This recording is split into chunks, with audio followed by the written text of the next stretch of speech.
오늘 삼배에 오신 여러분을 주님의 이름으로 환영하고 축복합니다. 하나님이 우리의 모든 사정을 헤아려 주실 줄 믿습니다. 근거가 있지요. 하나님을 신뢰하는 믿음으로 예배의 자리에 있기 때문입니다.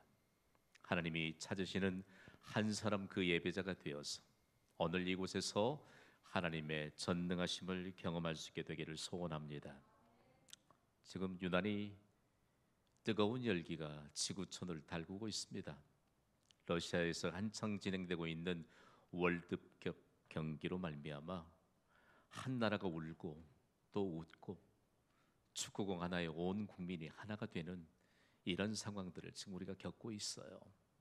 여러분, 오늘 우리에게 있어서 진정한 나라 사랑 노래를 부르는 사람들이 누구인가를 보게 하시는 중요한 지금 표본을 우리가 월드컵 경기를 통해 보고 있거든요. 두 팀이 그리고 두 국가의 대표 선수들이 경기에 임하기 전 국가가 울려 퍼집니다. 자세히 보세요.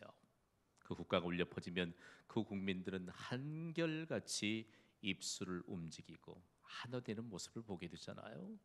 그리고 나라 사랑에 대한 애국심을 고취시켜 줍니다.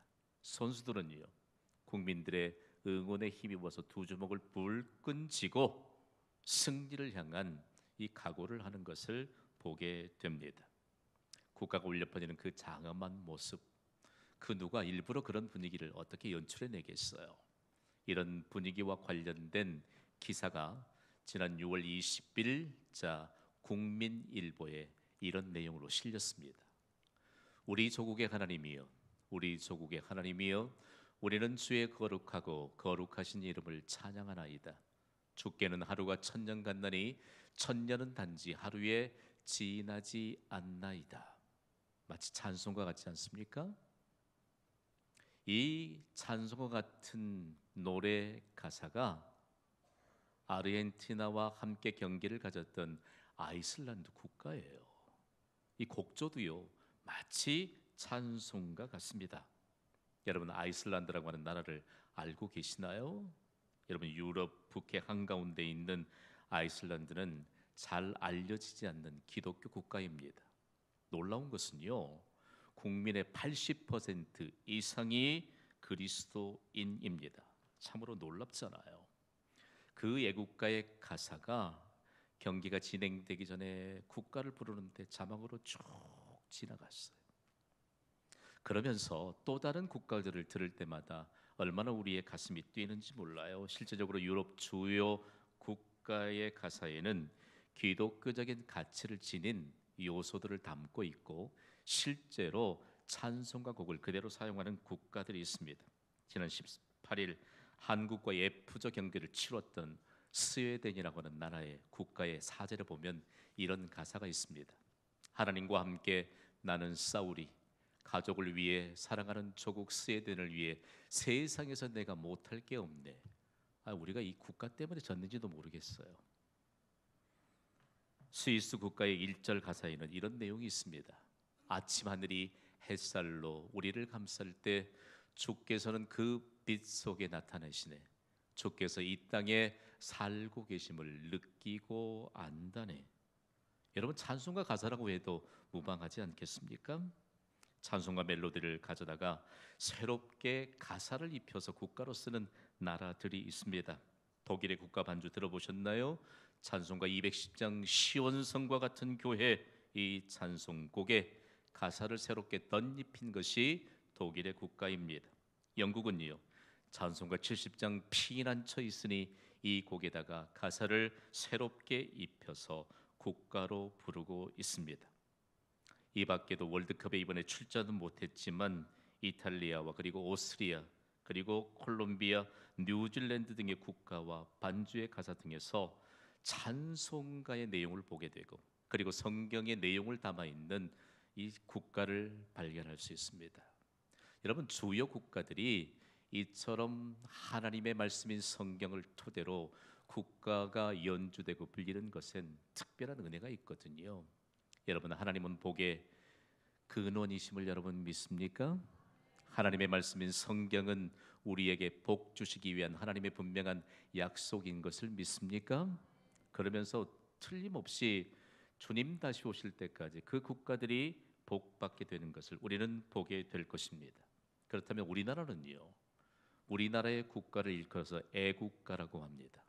이 애국가는 원래 1905년도에 윤초가 편찬했던 우리나라의 최초의 찬송가를 찬미가라고 하는데, 이 찬미가의 14장에 찬송가가 바로 우리의 애국가예요. 그 가사를 한번 보시겠어요? 동해물과 백두산이 마르고 닳도록 하나님이 보호하사 우리 대한 만세, 무궁화 삼천리 화려강산 대한사람 대한으로 길이 보존하세. 원래 가사는 하나님이 보호하사예요. 세월이 흐르다가 아마 하나님에 대한 믿음이 없는 자들로 인해서 그럴듯하게 바꾸어진 가사가 바로 우리의 애국가입니다. 여러분, 국가는 한 나라의 정체성이 담겨 있습니다. 그럼에도 불구하고 기독교적인 요소가 포함되면서 여러 나라들에게 도전을 주고 충격을 줍니다. 그것은 도대체 무엇을 뜻할까요? 여러분, 우리의 예배가 이 세상에 있는 모든 국민들이 즐겨 부르는 노래의 원형이라는 사실을 잊어서는 안 됩니다. 국가가 울려 퍼질 때도, 그리고 우리에게 찬송이 울려 퍼질 때도 하나님의 말씀에 대한 순종을 선언하고 있는 배경에 대해서 우리 잊어서는 안 됩니다. 하나님이 우리에게 이 음악을 창조하시면서 곡조를 붙여주셨고, 그리고 그 곡조를 따라서 우리에게 지혜를 주셔서 하나님의 말씀과 은혜를 경험하는 것을 토대로 시를 적게 하셔서, 그것이 바로 가사인데 이걸 통틀어서 노래이죠. 우리가 생각할 때 노래가 바로 찬송가요, 찬송가가 얼마나 귀중한 하나님의 역사를 증거하는가를 우리에게 가르쳐 줍니다.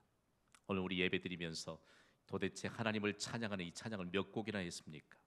믿음으로 불렀다면 그것이 복받을 근거가 될 줄 믿으시기 바랍니다. 이것이 오늘 이 세상을 살아가는 우리에게, 우리가 그냥 지나치고 말 뻔한 위험한 상황 속에서도 우리에게 다시 한번 기억하게 하시는 은혜가 있습니다. 도대체 김 목사께서 왜 저렇게 담대하게 말할까? 아니요, 하나님이 노래를 주실 때 민족적으로 부를 승리의 노래를 주시면서 하나님의 약속을 거기에 담아 두셨습니다. 우리가 민족적으로 불러야 될 나라 사랑 노래를 이미 성경에 두셨습니다. 그렇다면 나라 사랑 노래는 도대체 무엇일까요?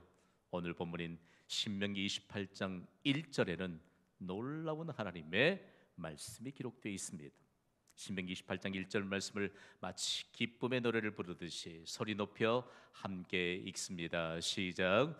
내가 내 하나님 여호와의 말씀을 삼가 듣고 내가 오늘 내게 명령하는 그의 모든 명령을 지켜 행하면 내 하나님 여호와께서 너를 세계 모든 민족 위에 뛰어나게 하실 것이라. 아멘. 하나님의 말씀에 순종하면 민족적인 복이 임합니다. 신실하신 하나님의 약속입니다. 여러분, 이해할 수 있겠어요? 어떻게 한 사람이 하나님의 말씀에 순종했는데 민족적인 복이 임하게 될까요? 그래서 우리가 일평생 동안 하나님의 말씀에 순종하면 하나님이 민족적으로 그리고 국가적인 복을 주심에 대한 증거를 갖게 하십니다. 이것이 바로 전 세계에 세워진 교회의 역사요, 특별히 한국 땅에 세워진 한국 교회의 분명한 역사적인 증거입니다. 그러면 우리가 한 단어를 좀 마음에 좀 새겨야 할 텐데, 우리는 순종이라고 하는 말을 자주 합니다. 그러면서 순종해야 되겠다고는 결단도 합니다. 그런데 이 순종은 사람을 향한 것이 아니고 하나님을 향한 것입니다. 일단 동의가 되시면 아멘 하시기 바랍니다. 그러면서 우리가 사람을 향해서도 순종에 관한 내용들을 많이 하는데, 실제적으로 하나님을 향한 순종 자체가 없다면 사람을 향한 순종에 관한 내용들을 우리가 설명할 길이 없는 것이죠. 순종은 도대체 무엇일까요? 순종은 하나님의 말씀을 주의 깊게 듣고 그대로 따르는 것입니다. 히브리인들이 하나님의 말씀을 직접 먼저 받았잖아요. 그러면서 순종이라고 하는 말을 후대들에게 어떻게 가르쳤느냐? 하나님의 말씀을 주의 깊게 듣는 것이다. 하나님의 말씀을 주의 깊게 들으면 하나님이 능력을 주시는데, 하나님의 말씀을 따라 행할 수 있는 능력을 주신다는 것입니다. 오늘도 우리의 귀가 열려지기를 주님의 이름으로 축복합니다. 주의 깊게 하나님의 말씀을 들으면 귀가 열립니다. 그리고 말씀을 따라 행할 수 있는 능력이 임하게 될 줄 믿습니다. 그 능력이 무엇일까요? 두 번째 순종의 의미에 포함이 되어 있어요. 순종은 내 생각을 포기하고 하나님의 말씀을 따르는 것입니다. 오늘 이 예배 적지 않게 내 생각을 포기하고 하나님의 말씀을 따름으로 이곳에 나온 예배자들이 있을 것입니다. 복 받게 될 줄 믿으시기 바랍니다. 이제 이 일에 익숙해져야 돼요. 순종이라고 하는 것은 하나님의 말씀을 주의 깊게 듣고 그대로 따라 행하는 것이구나. 그런데 그것이 내 생각을 포기하게 하고 하나님의 말씀을 따르는 그 결과에 이르게 하시는 하나님의 능력이 내게 입혀졌다는 말씀입니다. 그러므로 순종은 무엇보다도 귀중합니다. 그러면 도대체 이 말씀이 한 사람의 순종으로 인해서 어떻게 국가적인 복이 임하였을까? 도대체 그 말씀에 대한 증거는 어디에 있을까요? 여러 국가들이 있습니다만 대영 제국을 이루었던 영국이라고 하는 나라를 여러분 한번 생각해 보십시다.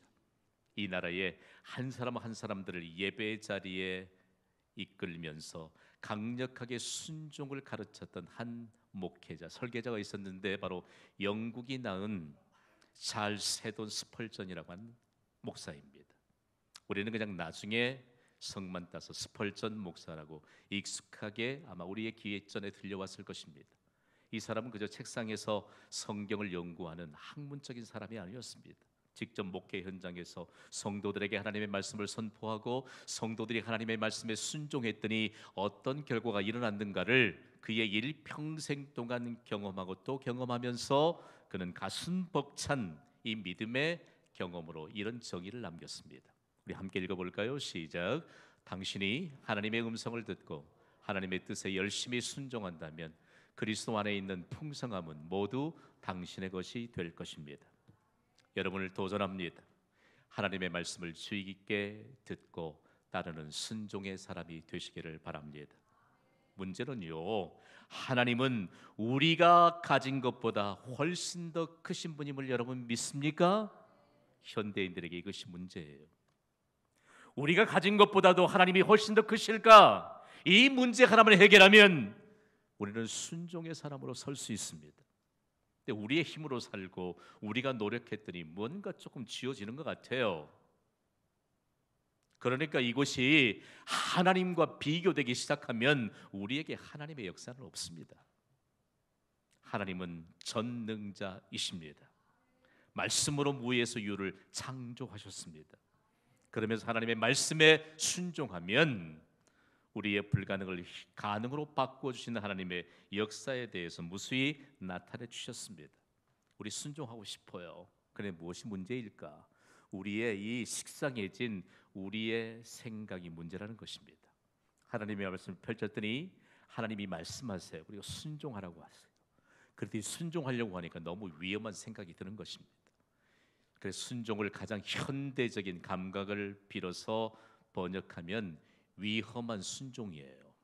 그런데 하나님이 믿음의 조상인 아브라함을 세우면서 매우 하나님의 말씀에 따르기 어려운 말씀을 주십니다. 그가 100세에 얻었던 아들 이삭을 하나님께 불에 태워서 믿음을 증명할 수 있는 번제물로 드리라고 합니다. 그것도 사흘 동안이나 하나님이 지시하신 그곳에 이르러 모리아의 한 산에서 그를 번제로 바치라고 합니다. 여러분 오늘 예배 몇 분 정도 소요하셔서 이곳에 오셨어요? 한국에 사는 분들은 정말 감사해야 돼요. 그렇지요? 하루 걸려서 경신교회 오신 분 계세요? 이틀 걸려서요? 실제로 그런 삶의 현장들이 있습니다. 지금 지구촌에는요. 그런데 하나님이 위험한 이와 같은 말씀을 통해서 하나님이 위험한 순종이다라고 생각할 때 거기에 순종했더니 하나님의 놀라운 역사하심에 대한 증거자가 되게 하십니다. 사람이 보기에는 손해 볼 것 같아요. 그럼에도 불구하고 하나님의 말씀에 순종했더니 여러분 놀라운 하나님의 역사가 있습니다.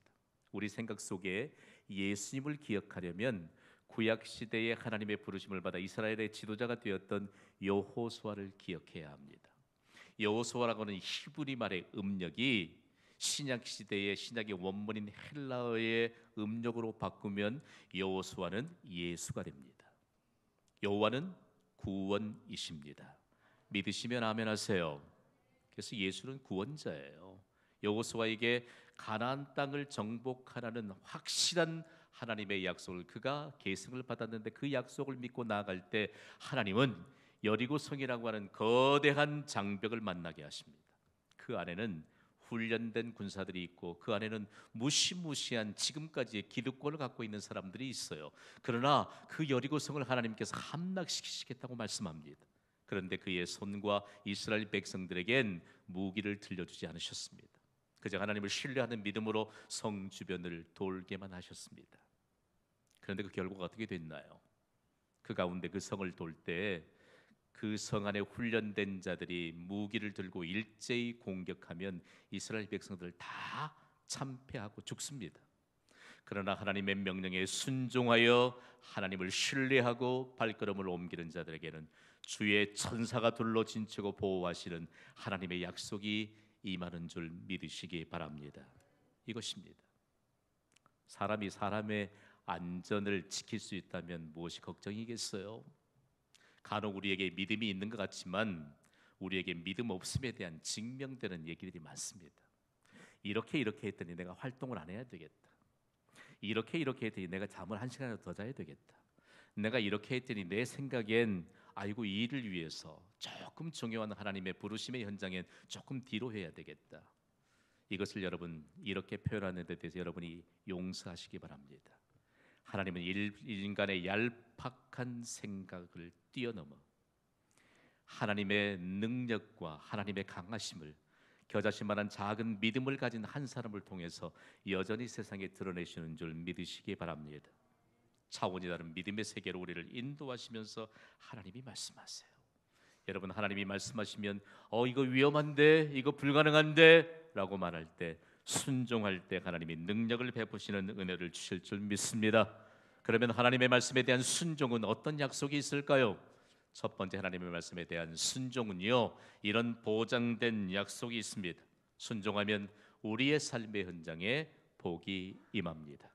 오늘 본문 2절과 3절 말씀을 우리 힘있게 함께 읽습니다. 시작.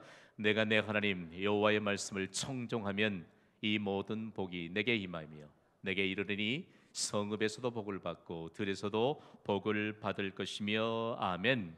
물론 성경이 성읍이라고 말할 때 사람들이 붐비는 도시를 말합니다. 한국적인 표현에서는 수도권으로 사람이 막 몰리잖아요. 그런 수도권에서도 한적한 시골에서도 사람이 많이 모이는 곳이든지 많이 모이지 않는 곳이든지 삶의 현장에서 하나님이 하나님의 말씀을 청종하는 자들 듣고 주의 깊게 듣고 순종하는 자들에게 복을 주신다는 말씀입니다. 우리에게 주신 삶의 현장은 하나님께 순종함으로 복받게 하시는 축복의 현장인 줄 믿으시기 바랍니다. 그런데 이 사실만 가지고 과연 그럴까라고 생각할 때 하나님이 오늘 본문 6절에 쐐기를 박는 듯한 이런 말씀을 주세요. 6절 말씀을 우리 함께 읽습니다. 시작. 내가 들어와도 복을 받고 나가도 복을 받을 것이니라. 아멘. 영어 성경 번역본을 보면 들어와도 in이라고 하는 단어로 그리고 나가도 out이라고 하는 단어를 쓰잖아요. 그래서 이 두 개의 단어를 합해서 in 그리고 out 이것을 in and out이라고 말하지요. 사실 영어권에서는 in and out 이 두 개의 단어 들어가도 복을 받고 나가도 복을 받는 이와 같은 하나님의 약속의 말씀이 증거된 현장들이 있습니다. 하나님의 이 말씀을 받는 자들에게 은혜를 경험하게 하십니다. 시편 121편 8절의 말씀을 보면 경험된 은혜로 이런 노래를 하거든요. 함께 읽어볼까요? 시작. 여호와께서 너의 출입을 지금부터 영원까지 지키시리로다. 아멘. 믿으시면 아멘 하세요. 우리의 출입을 지키시는 분은 하나님이십니다. 우리가 우리 못 지켜요. 여러분 가능한 좋은 집, 튼튼한 집 사시기를 바랍니다. 가능하면 좋은 차, 든든한 자 찾으시기를 바랍니다. 그러나 우리의 출입을 지키시는 분은 하나님이신 것을 잊지 마시기를 바랍니다. 오늘 하나님이 우리에게 주신 말씀 가운데 도대체 그러면 들어가도 나가도 출입을 지키실 텐데 하나님이 복을 받게 한다는 이 증거는 도대체 누구를 통해서 이루어 주시는가? 여러분, 미국의 이 서부에서 시작된 인앤아웃 버거라고 하는 프랜차이즈가 있거든요.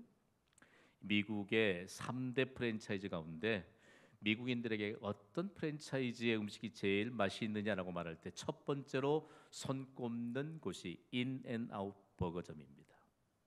우리나라 사람들은 그냥 햄버거 하면 그냥 경기해요. 그거 정크푸드라고. 그거 먹으면 다 죽게요. 이 기업 정신을 보니까 1948년도에 신실한 크리스찬 한 사람에 의해서 이 기업이 시작이 됐습니다. 들어가도 복을 받고 나가도 복을 받게 하는 하나님의 약속의 말씀에 대한 근거를 붙잡고 시작하면서 이 프랜차이즈점이 얼마나 하나님의 장엄한 역사를 지금까지 경험하는지, 도대체 이 기업의 비밀이 무엇일까, 경영의 비밀이 무엇일까를 심층 취재하다가 이곳에 하나님의 경영이 계속 이루어진다는 사실들을 발견하게 됩니다. 그 하나님의 경영 비밀은 다름 아닌 두 가지였습니다. 먼저 하나는 주일에는 영업을 쉬는 것입니다. 잘 되잖아요. 평일에 잘 되니까 주일도 잘 되는 거, 그거는 상식이죠. 근데 여긴 주일에 문 열지 않아요. 우리들도 아마 주일에 문 닫고 우리의 주일에 쉬지만 문제는 무엇일까요? 하나님께 나오지 않는 것이 문제죠. 하나님께 드려야 되고 하나님 앞에 나아가 우리에게 복 주신 하나님의 영광을 찬양해야 되는데 그것을 행하지 않는 것이 문제라는 것입니다. 그런데 이곳에 왜 유난히 주문하는 사람들로 인해서 줄을 길게 늘어설까라고 파헤쳐 봤더니 이 기업은 처음부터 돈이 없는 자들에게는 묻지도 않고 따지지도 않고 그냥 무상으로 주는 것입니다. 여러분, 우리의 주머니에 우리의 돈이 있는데 가서 무택대고 그냥 나 돈 없어요 할 사람 한 사람도 없어요. 만약에 그런 양심을 지닌 사람이라면 그건 인간의 상식선을 벗어난 사람이지요. 근데 미국은 다인종 국가예요. 난민들도 있고 여러 가지 자신의 생활을 해결하지 못하는 사람들이 많이 있기 때문에 배가 고픈데 그곳에 가서 쓰면 나 배고파요, 그러나 돈이 없어요. 이유를 따지지 않고 무상으로 음식을 공급합니다. 여러분, 오늘 우리가 하나님으로부터 받은 은혜가 있다면 흘려보내는 자에게 하나님의 경영에 대한 놀라운 능력을 비로소 느낄 수 있는 은혜가 임하게 될 줄 믿으시기 바랍니다. 대단히 중요해요. 오늘 우리에게 이 말씀이 도전이 된다면 오늘 이 시대에 가장 강력한 하나님의 말씀을 받고 우리가 진정으로 하나님의 약속의 말씀이 진정으로 이렇게 들어가도 복을 받고 나가게 복을 받는 경신교회의 시작에서부터의 담임 목사와 귀한 동역자들의 목회 철학 중심에는 하나님 이곳에 들어와도 복을 받게 하여 주시고 이곳에서 나가도 복을 받게 하여 주시옵소서. 그 축복의 진원지예요. 여러분의 가정이 그 누군가 가족들부터 가정에 들어가도 복을 받게 하시고 나가도 복을 받게 하여 주시옵소서. 여러분의 직장과 여러분의 사업장에 하나님의 경영이 이 땅에 펼쳐지게 되는 축복의 현장이 되시기를 주님의 이름으로 축복합니다. 그 근거는 무엇이지요? 하나님의 약속의 말씀에 순종하는 것입니다. 순종하는 자가 어떤 하나님의 복을 받는가? 두 번째 복에 보면요, 최고의 복을 받는다고 말씀합니다. 오늘 보면 신명기 28장 4절을 함께 읽습니다. 시작. 내 몸의 자녀와 내 토지의 소산과 내 짐승의 새끼와 소와 양의 새끼가 복을 받을 것이며. 하나님이 우리에게 자녀를 복 주십니다. 그리고 다음으로 기업의 복을 주십니다. 왜요? 우리의 자녀들에게 하나님의 약속의 말씀에 순종하는 모범을 물려줄 때 우리의 자녀들이 가장 먼저 복을 받습니다. 우리의 자녀들은 우리의 자녀가 아닙니다. 하나님의 자녀들입니다. 우리에게 맡겨주신 것입니다. 부모가 빚을 지고라도 버거워도 자녀들을 양육할 시기엔 자녀들을 양육해야 되는 것이죠. 그러면서 함께 무엇을 물려줘야 되지요? 하나님의 약속의 말씀에 순종하는 믿음의 모범을 물려주어야 합니다. 우리의 자손들을 복되게 하실 줄 믿습니다. 다음으로 기업이에요. 상당 부분 이 순서가 바뀐 채 살아가는 사람들이 있습니다. 오늘 이 말씀을 직접 받았던 히브리인들은 유목민들입니다. 여기에 등장하는 짐승의 새끼들이 번성하게 되는 것은 정말 복이지요.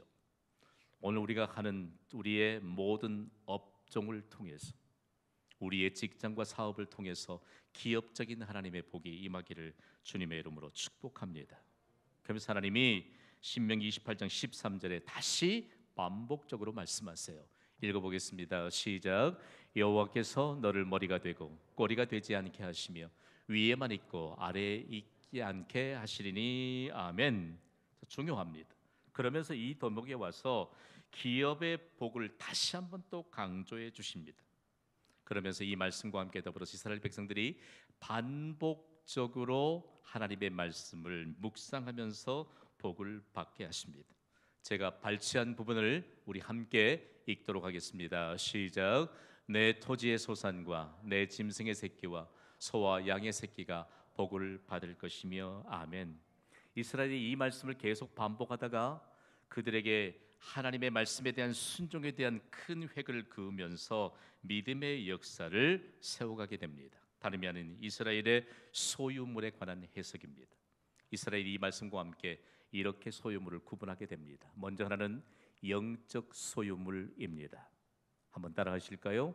영적 소유물. 우리에게는 영적 소유물이 있어야 합니다. 영적 소유물은 하나님의 말씀에 대한 순종입니다. 영적 소유물인 순종이 없이는 아무도 만족할 수 없습니다. 그래서 이스라엘의 새로운 역사의 장을 열어가면서 하나님의 말씀에 대한 순종이 영적 소유물인데 이 영적 소유물이 참 만족을 가져다 줍니다. 그러면서 다음으로 물질적 소유물을 구별하는데, 물질적 소유물은 아무리 많이 소유한다 할지라도 영적인 소유물이 없다면 만족할 수 없다. 그러면서 아무리 많은 물질을 가져도 영적 소유물이 없는 사람들은 가장 가난한 자요, 가장 불쌍한 사람이라는 이런 해석을 갖게 됩니다. 사랑하는 예배자 여러분, 우리에게 참 만족을 가져다 주는 영적 소유물인 순종을 확인하시기를 주님의 이름으로 축복합니다. 그것이 바로 하나님의 약속이잖아요. 지독하게 가난하고 질병으로 고통을 받던 이 한반도에 하나님의 약속의 말씀을 전해주는 생명을 건 선교사들이 있었습니다. 이 선교사들이 이 땅에 입고 갔을 때 이 나라엔 일제 강점기를 맞이하면서 민족이 모든 것을 다 빼앗깁니다. 그리고 해방된 이후엔 동족 상잔의 비극인 6.25 한국 전쟁을 만나게 됩니다. 그러면서 여러분, 이 나라가 6.25 전쟁 이후에 얼마나 가슴 아픈 국민 노래가 만들어졌는지 모릅니다. 여러분, 이런 노래 기억하시죠? 이 노래가 얼마나 가슴 아프게 불러졌습니까? 전우의 시체를 넘고 넘어 앞으로 앞으로, 낙동강아 자리거라 우리는 전진한다.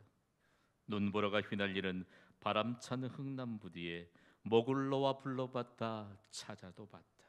미아리 눈물고개 이미 넘던 이별고개, 또 한 대목이여 이별의 부산 정거장. 한마는 피난설이 서름도 많아 그래도 잊지 못할 판잣집이여. 이 노래를 젓가락 장단에 맞춰서 불렀던 거 여러분 아세요? 한이 맺힌 노래인데 여흥이나 독구는 국민대로로 불렸던 우리의 역사를 한번 더듬어 보시자고요. 내일은 6.25 한국전쟁이 발발한 지 68번째를 맞이하는 날입니다. 저는 이 한국전쟁을 연구하다가 놀라운 대목 하나를 찾을 수 있었습니다. 민족이 전쟁으로 인해서 소망을 잃어가고 절망하고 있을 때 하나님의 약속의 말씀에 순종했던 한 사람으로 인하여 이 땅에 진정한 밝은 빛이 비추고 있었다는 사실입니다. 6.25 전쟁이 발발하기 전에 미국에서 파송받아온 벨 콜이라고 하는 이름하는 선교사 한 사람이 있었습니다. 그가 하나님의 부르심에 순종해서 이 땅에 생명을 걸고 파송받아 왔잖아요. 그런데 그만 한국전쟁이 발발한 것입니다. 그런데 뜻밖의 이 선교사를 미국 국가가 불렀습니다. 다름이 아닌 미군 부대의 군목으로 활동하면서 군사들의 이 용기를 북돋워주고 영적인 것을 살펴주라는 이와 같은 국가적인 부르심이 있었습니다. 하나님의 부르심에 순종했던 그에겐 국가적인 위험한 상황에서도 그 부르심에 순종하는 것은 별 문제가 되지 않았습니다. 그가 부름받아 갔던 현장은 거제도에 있었던 포로 수용소였습니다. 그에게 맡겨진 첫 번째 임무가 거제 포로 수용소에 있는 인민군들, 중공군들이 포로로 잡혀왔는데 그들을 관리하는 일이었습니다. 그런데 그 포로들 가운데 여러분, 공산주의자들을 일부러 그곳에 포로로 위장한 채 그곳에 보내면서 선동을 불러일으켰거든요. 말 잘 안 듣지요. 자고 일어나면 그냥 공산주의 사상 체제를 선호하면서 선동하는 것 때문에 완전히 말 안 듣는 집단이 됐습니다. 그가 영어로 설교를 해서 통역을 하는데도 알아들을 수가 없어. 듣지도 않아요. 그런데 그가 감동을 받고 어느 날 아주 서투른 한국말로 설교하기 시작합니다. 그런데 분위기가 달라집니다. 그런데 그 설교는 설교문이 아니었습니다. 찬송가 가사였습니다. 예수 사랑하심은 거룩하신 말일세. 우리들은 약하나 예수 권세 많도다. 날 사랑하심 날 사랑하심 성경에 쓰였네. 계속 반복했습니다. 수없이 많은 막사들을 돌면서 그는 이 찬송가 가사 하나만을 서투른 한국말로 계속해서 반복하고 불러줄 따름이었습니다. 놀라운 일들이 일어났습니다.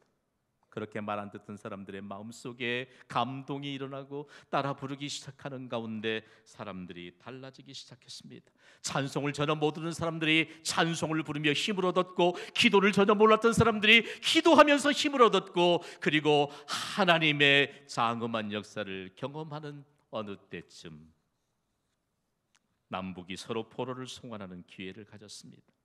그때 놀라운 일이 일어났는데요, 북한의 인민군들이 북으로 돌아가지 않고 남에 남아있겠다, 이렇게 선언을 했습니다. 더 놀라운 사실 하나는 그 선교사들의 기록에 보면 공산주의에서 완전하게 등기를 돌리고 자유민주 체제를 선택해갔다는 선언이 거기에 있었습니다. 여러분, 오늘 우리가 복잡한 세상을 살아가고 있지만 하나님의 약속의 말씀에 순종하기로 선언하는 자를 통해서 하나님의 장엄한 역사가 펼쳐지게 될 줄 믿습니다. 여러분, 우리는요, 그저 살다가 그저 가는 인생으로 하나님이 우리에게 생명을 주시지 않으셨습니다. 더욱이 이 땅에 살아가면서 하나님이 우리에게 식상해진 채 하나님의 약속의 말씀이 있음에도 불구하고 이 약속의 말씀과 함께 더불어서 우리에게 순종하기로 결단하는 이 믿음 하나면 국가적인 복이 임한다는 사실들을 우리에게 가르쳐주고 있습니다. 문제는요, 세상적인 가치관이에요. 영적인 소유물이 있음을 확인한다면 내가 가진 것보다도 우리가 상대적으로 비교하고, 그리고 예수님 믿지 않아도 너무 잘 사는 것 같은 그런 사람들에 대한 물질적인 소유물로 인해서 가치관이 확정되어가는 우리를 향해 선언하십니다. 이 세상을 통틀어 봐, 내가 가진 것보다 비교되지 않는다. 하나님은 우리를 복되게 하시는 전능자이신 줄 믿습니다. 우리는 이 하나님을 경험하며 살아가고 있을까요? 교회요? 교회는 하나님의 약속에 순종하는 사람들로 인해서 세워져가는 축복의 기관입니다. 여러분을 귀를 막게 하는 요소는 도대체 무엇인가요? 예배를 여러 번 드려도 예배에 대한 감격보다는 여러분의 생각만이 더 높아져서 하나님이 말씀하셔도 그 하나님의 말씀이 우리에게 있어서 어떻게 우리의 삶으로 증명되는 것을 보게 되기를 소원하는 마음이 없다면 오늘 열려진 귓전에 들려주시는 이 말씀을 들으십시오. 그리고 하나님의 약속의 말씀에 순종하고 다시 그 약속의 말씀을 전하는 축복의 사람으로 사십시오. 우리 개인과 가정과 국가적인 문제를 해결해 주시는 주의 은혜가 임하게 될 줄 믿습니다. 우리 이 믿음으로 거제 포로 수용소에 있었던 하나님의 장엄한 역사, 그것이 민족을 일깨우는 노래가 되었던 이 찬송가로 주님께 영광을 돌리겠습니다.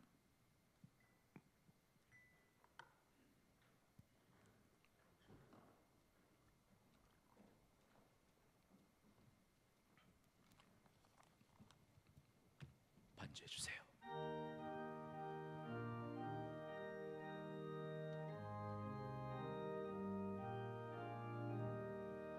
예수 사랑하시는